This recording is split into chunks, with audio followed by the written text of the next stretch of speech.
Hey guys, what's up? Once again, welcome back to Layout. It's been a while since my last update. I actually think it's been like 2 months since my last video in general. So, couple crazy things in life going on. I started a new full-time job, and between that and then working on some big projects down here and not wanting to show you guys until they're finished, it's just been one of those things that's been a while to get done here as far as the video. So sorry guys for the delay in that, but that being said, I actually, after this video, I have like 5 videos filmed on my phone. I just got to edit them and put them together. So sorry for the lack in getting those videos up to you guys. But that being said, let's go and get started. I got a lot of really cool things, a lot of big updates here on the layout. And so we'll go ahead and get started. Pretty much everything that's new is on the lower level. Not too much is new up here. We'll go and start down below at Murphy Junction. This is just west out of Asheville. And what we added here is a new signal bridge. This is an old BLMA signal bridge. It used to be a triple track with the modern hooded signals. And what we did is we spliced that into a double track signal bridge. And it'll have the old GRS signals with the individual hoods over each light. And if you look at a lot of the Norfolk Southern main lines today, it was kind of a transition signal between the old cantilever signals and then the new modern hooded signals, or the Darth Vader signals, if that's what you want to call them. So it's a neat transition signal there that no one's made in HO scale before, so it's a cool project that my dad and I will be working on here. It was a new project I got. I recently found out that Overland went out of business. Apparently that happened a couple years ago, but I missed that, so I'm selling a couple of my older 4-axle engines to go ahead and pay for this new one. So I'll be adding sound, lights, and then I got a brass air conditioner for up top there as well. I'll be doing a little bit of extra detailing just to modernize it, not as much to detail it, because it's already got almost all the details you'd need being an Overland brass engine. So coming along over here, a couple new updates up here. We've been looking for this kudzu for forever, and we finally were able to find it. We had to order it. I think it's made from a company in Germany, and actually the company's blanking my name right now, but we added some kudzu down here underneath the high fill here. We also added some kudzu down there, which I'll show you guys in just a little bit once we get over there. But first, like I said, most of the new stuff is down here on the main level. And so if you look, this is the main level staging yard. The track descending right here goes down to the lower level staging yard, which is over there. But up here, we decided to turn the staging yard into more of like an industry park. And so what we have over here on the far track is actually an automotive plant. So we have bays, I think we got 6 of them here, which will take 86-foot box cars, or you can also space some of the shorter box cars. But that back track is going to be for taking auto parts box cars, and the second to back track there is going to be for auto racks. So we're really going for an automotive plant or facility here. I think it'll be a pretty neat addition to the layout, and also it'll add some operating interest as well during operating sessions. So my dad did a great job. He built this. It's a background building, totally scratch built. And then we were thinking up here, I mentioned an industry park. It would be really neat to have an ethanol plant. Again, to take ethanol trains to take the unit trains to during operating sessions, and so we'd have some tanks up here. I think it'll add a lot of interest. It's also a really cool facility for the ethanol train that we have on the layout to go to, so a destination for that. Moving on over here to the Peninsula. Got quite a bit of scenery done over here as well. I went ahead and got the guardrails on back there on the corner of the road over there. And I still got to get the guardrails on right here, but I had mentioned some kudzu. Went ahead and put new kudzu on over here. And then this is going to be a rafting store and place down here, so we got a bus. My dad picked that up, and then he scratch built the roof rack for it. And then we got some HO scale rafts. And you can see there's a nice little place to pull out of the river here. It's a nice flat area of the river, so it'd be pretty slow moving. And then this is going to be a general store and then a place for rafting as well. So a neat little addition here to the bottom. I also added those telephone poles. I think they're just Bachman poles, and then I just used yarn, or not yarn, but string from a sewing shop for this, which is nice because it has some give to it. And you don't have to worry about breaking it if you bump it. So I still have to cut off this extra piece here. And then touch up the lines on the road. But that is what's new over here. So those telephone poles and telephone lines go up and over the tracks right here. And then of course we'll finish this all up with trees.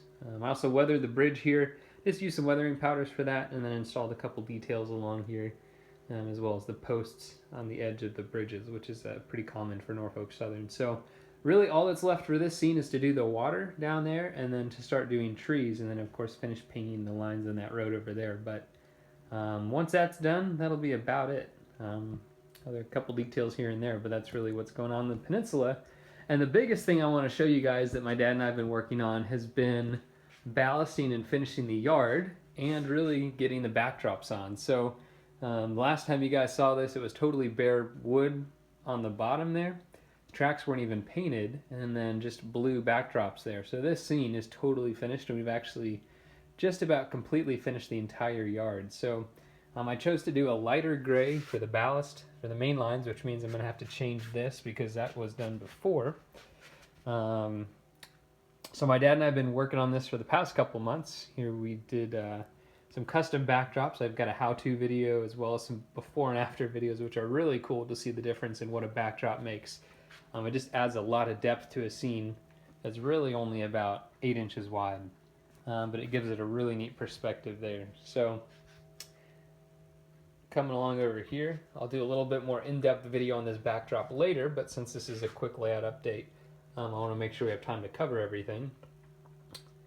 Show you guys the finished yard over here.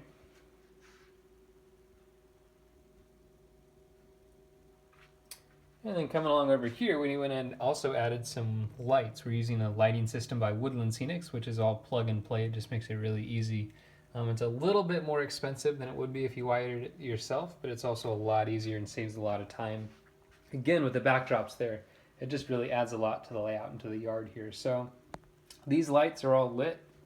I think it'll add a lot to nighttime operations. Then I also installed a new Norfolk Southern dwarf signal here. I replaced the old one, and it's a neat signal in the fact that it displays 2 lights on one signal head. So the red is always on, and then the yellow is right below it, and the green is on the bottom.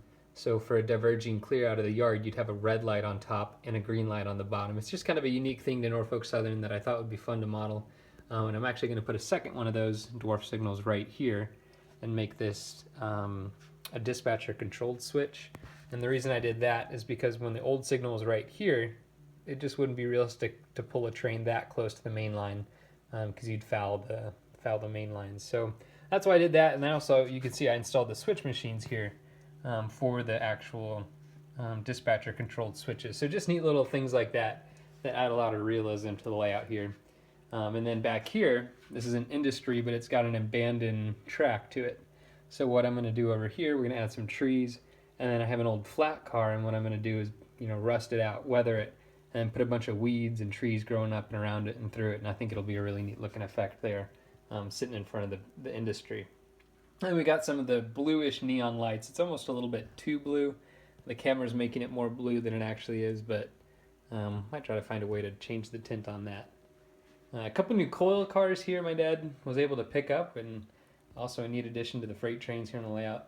And then over here is really cool. This museum has really been my dad's project, and he's just totally nailed it. I think it looks so cool. You can see, I'll talk more about these backdrops, but they're from Trackside Scenery, and what's really cool is the gentleman who owns that company, Joey, will really work with you to custom build your backdrops to fit your layout, which is really nice. You can see we told him we wanted a road right here, and he was actually able to take the mountains down, make it look great, smooth transitions, and it totally matches up with the road that was already in place before we even planned on adding backdrops there. So like I said, really great to work with and really neat to customize those backdrops to fit your layout.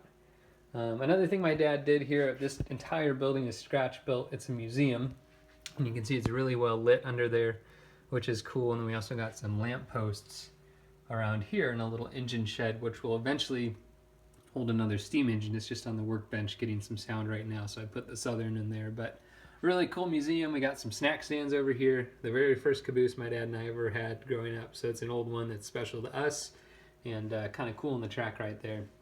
And then eventually we'll put a chain link fence or some sort of fence here in front of the tracks just to keep visitors to the museum off the main lines here in the yard. So really cool there. Coming along over here, I know we're already at 10 minutes, so I'll try to speed things up, but I got a couple more things to show you guys. All these backdrop, excuse me, I can't even talk. All these backdrop buildings look really good with these backdrops in place, especially when you get down to eye level here on the layout. And then you can see the other side of the yard that's finished over here as well. So again, you can see the difference over here, even though we got some scenery done, and I know it's a mess, but you can see the difference between backdrops and pretty bare scenery there on the bottom versus scenery and backdrops. It just makes a huge difference. So if you guys are wondering why my dad and I have been pretty quiet lately, it's because we've been working really hard on this yard, and we're actually installing a couple more lights. You can see here along the front, and then we're going to light up the engine shop here as well with a floodlight coming off the roof, and then a couple lights over here by the switches to keep the yard lit at night. So really cool over here. Again, you can see the backdrop buildings and the signals which are lit. And then moving along over here, we got backdrops to finish that entire back wall along there, and pardon the mess. So anyways, that's what's new down here on the lower level. I think we're eventually going to put a couple more little backdrops up here in the corner, but again, these backdrops are really the biggest thing that we've been working on lately. Really fun to get up and really makes the scene complete. So that being said, over half the lower level is done and finished, and so that's kind of where we are with that. And that's about all the new scenery. There's a little bit more kudzu over here on this side of the layout, and then again, this will all be filled in with trees. So just a couple other things. I mentioned some things for sale, and then a couple projects. We'll start with the projects I'm working on. The first off is this Rapido-8.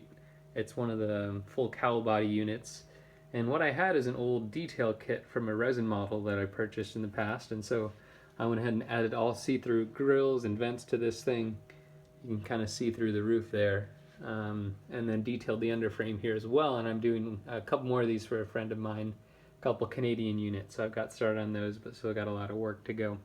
So anyways, that's what's new on there. Again, a couple details down here on the underframe, and then I'm adding sound and then lights to this Athearn SD70, so that'll be kind of fun once that's finished. A couple other things I have for sale. I mentioned I'm selling some 4-axle units. This is an Atlas GP40, which is actually renumbered and labeled, I found out, as a GP50, but I think they're pretty close. But anyways, that's for sale. It's got some really cool ditch lights, which are super thin, but they're LEDs. So it's got LED front headlights, no back headlights, but it does have Tsunami, DCC, and sound. This is an Athearn Genesis GP40-2. It's got TCS Wow sound with a Keep Alive. So that's also for sale. This is a dummy Proto 2000 GP60, and then a custom weathered Athearn Genesis ES44 DC. Yeah, I think that's what it is, or an AC. I think it's a DC. But anyways, you can correct me if I'm wrong, but these are for sale. Feel free to email me or send me a message and make me an offer on these engines. Like I said, I'm not trying to make a crazy amount of money on them. I'm just trying to replace that Overland engine that I purchased earlier. So feel free to email me an offer if you're interested in them to nsmodeler24@gmail.com. And then one last thing I wanted to mention real quick and give you guys just a little preview of is this custom Norfolk Southern wood chip car that I'm making. And this is actually a master, which means that I'm going to be producing this car as a kit. So I'll be introducing this car here in a couple of weeks on my channel with the official pricing and everything like that. But like I said, this is going to be a kit that I'm selling under my name, and I'm really excited about this, that there seems to be a lack of modern HO scale wood chip cars. And so this is going to be a Southern and Norfolk Southern wood chip car that'll be sold as both a kit and in a limited number custom built and painted models by myself. So I'm really excited about this. I'm going to just tweak a couple things, polish it up a little bit, add some rivets. Literally, I'm going to add some rivets which will be on the finished product. And then I'll be making the, like I said, official announcement on this coming up soon. So for those of you who are wondering, it's a GS50 wood chip car. And I totally scratch built that out of styrene. So anyways, really exciting stuff, guys. If you have any more questions or comments about the layout, feel free to post them down below in the comment section. I'll be sure to get back to you. And we're just about at 15 minutes. So that's everything I have to show you guys. But that being said, lots of fun things planned for the future which I'm sure we'll cover in the next update. So thanks for watching, guys, and I'll talk to you soon. Bye.